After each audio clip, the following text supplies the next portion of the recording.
Pre, umamin ka na ba? Di pa eh. Ikaw, umamin ka na ba? Hindi pa din eh. Pag-usapan kaya natin. Welcome to Confessions Unveiled, the podcast where we explore the art of confessing our true feelings to someone special. So today, we embark on a 30-minute journey of honesty, vulnerability, and the pursuit of authentic connections. Join us as we guide you through the steps of how to confess to someone. So, let's begin.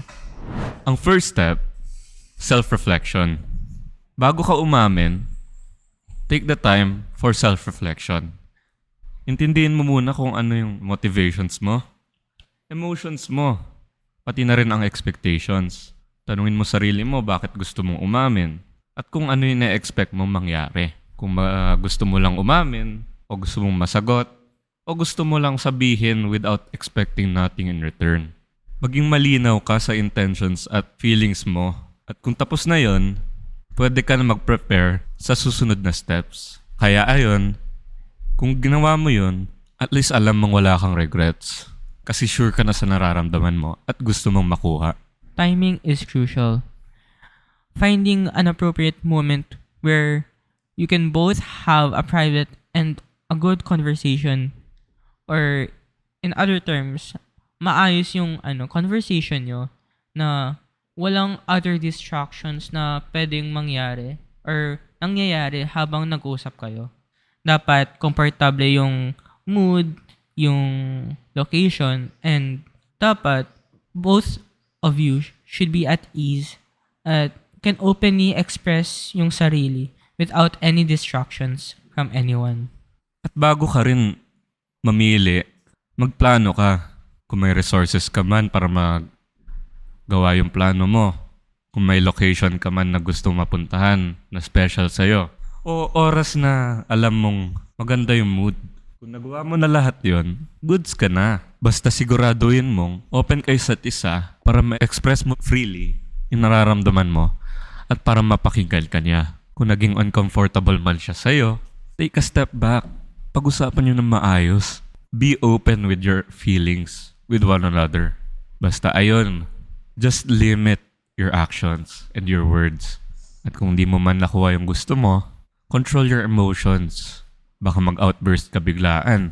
Masaktan mo pa siya. Kung okay na yung time and place, doon na tayo sa next step. Maging honest ka at authentic. Maging totoo ka. Pagdating ng oras, maging genuine ka and speak sincerely. Speak from your heart. Express your emotions in a clear and straightforward manner.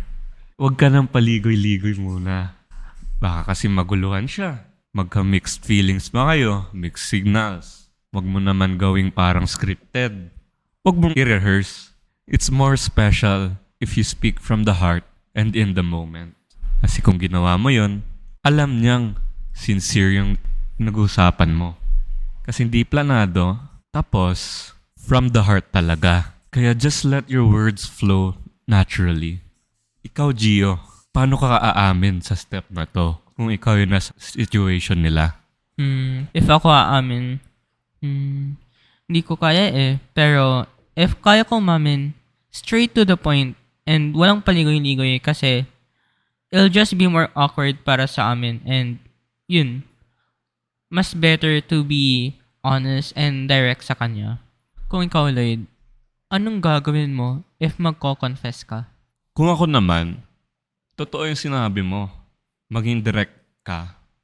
At huwag ka ng paligoy-ligoy. Kasi kung ginawa mo man yun, baka maging uncomfortable pa yung gusto mong yung tao mong gusto. Tao mong gusto? Yung gusto mong tao. So, baka maging unsure pa siya sa'yo. Baka matawanan ka pa niya. All in all, baka mag-iba yung tingin niya sa'yo. Kasi based sa past experience ko, kay Kylie, alam naman namin yung intention sa isa't isa. Pero, we still took a moment for me to ask if I can court her. And that alone is confessing. Just be straightforward and direct. And that worked out just fine for me. And it will for you. Sana. Or if it didn't work out for you the way you planned it to be, Doon na tayo sa next step. Accept vulnerability. Intindihin mo na ang pag-amin, kailangan mo maging vulnerable. Kailangan mong maging comfortable ka nga, di ba, para ma-express yung feelings mo. Kaya i-recognize mo dapat na may chance na ma-reject ka or maging uncertain. Embrace mo yung vulnerability na to. Dapat alam mong, dapat may courage ka na umamin, mag-open up and share mo yung feelings mo sa taong to. Kaya ako, gusto niya naman namin isa't isanan. Pero tinanong ko pa rin. Kaya, I had my doubts din na sasagutin ako. Pero tinanggap ko yun.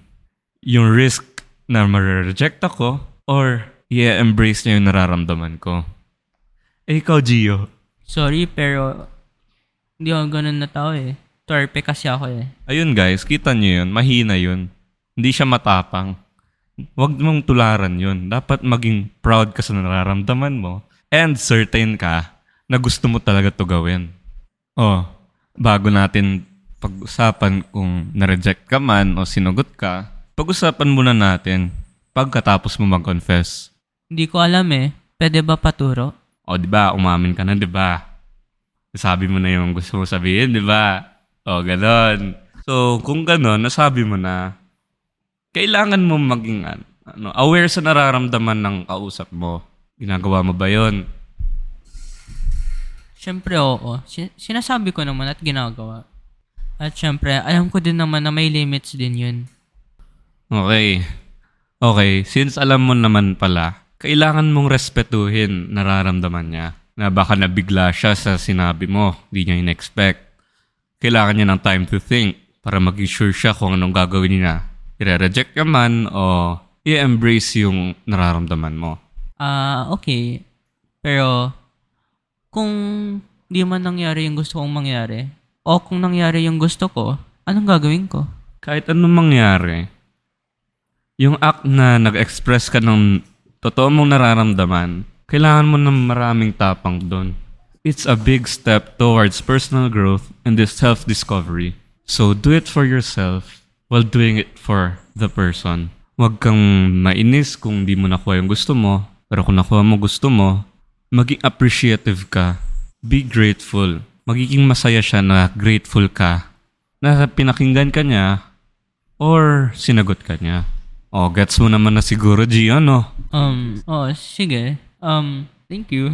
Na lang. Sige. Nasabi na natin yon. Next na tayo. Sinagot ka na, respond na rather. Tanggapin mo yung sagot nila ng, maturely. Intindihin mo na yung feelings nila, baka iba sa nararamdaman mo. And yung decision nila, respetuhin mo. Kahit hindi yun yung gusto mo. Kung hindi na-reciprocate yung nararamdaman mo, take time for self-care and allow yourself to heal and grow. Ikaw, Gio, agree ka ba na pagkatapos mo confess tapos hindi ka na-reciprocate, required ba talagang mag-heal ka muna?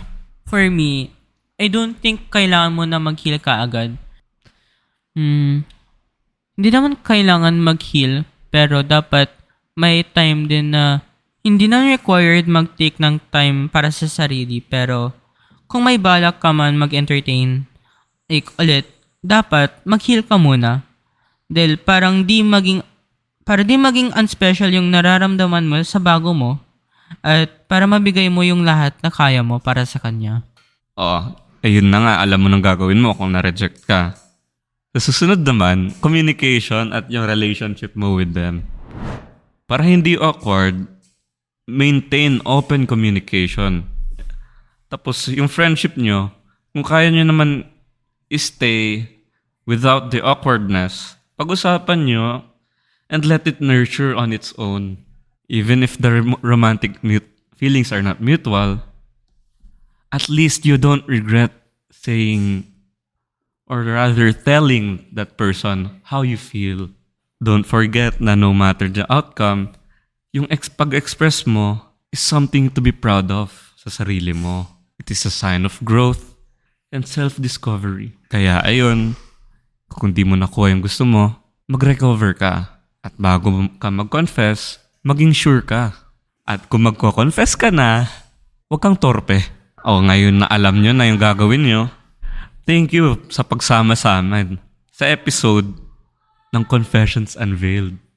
So ayun, sana makita nyo ang halaga ng mga sinasabi namin at sana nakakatulong at inspiring man at sana pakinggan nyo talaga ang mga sinasabi namin para hindi din kayo magsisi sa pag-confess nyo sa gusto nyong pag-confessan.